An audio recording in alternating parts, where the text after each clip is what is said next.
Hi, welcome back to VeloNews TV. I'm Neil Rogers here at the pre-race press conference. I'm with UCI Anti-Doping Manager Ann Gripper, and I was just speaking with Andrew Messick of AEG about the situation with rock racing. And it seems that on the one hand, AEG has some pretty specific rules in the contract they gave to the team, but on the other hand, there is a little bit of a gray area in terms of how you define under investigation. Andrew said he's been speaking with you most closely.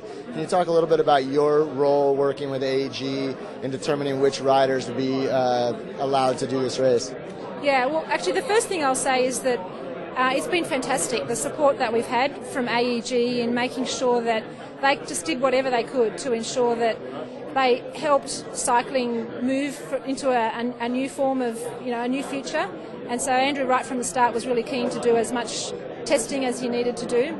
He also told the UCI that he would be setting up a special agreement with each of the 17 teams which were invited to the race. And in that agreement, it would have them signing to say that they would not enter any riders on their roster who were involved in any ongoing anti-doping investigation.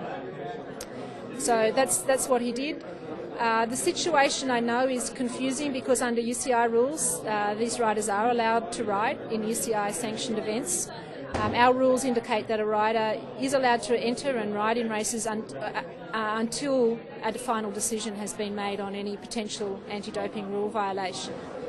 So what we were able to do just a bit over a week ago was to confirm to AEG what was already in the public domain, which was that 3 riders were involved in ongoing investigations into possible anti-doping rule violations.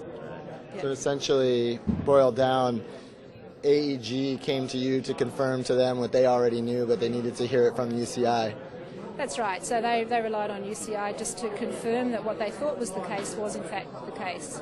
So, and again, we were able to do that because that information in various places was already in the public domain. Yeah.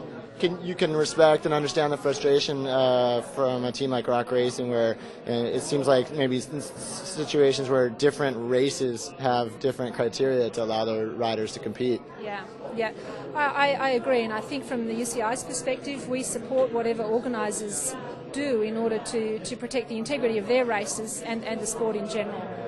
So in this case, we would support AEG in putting in place the agreements they had with the teams.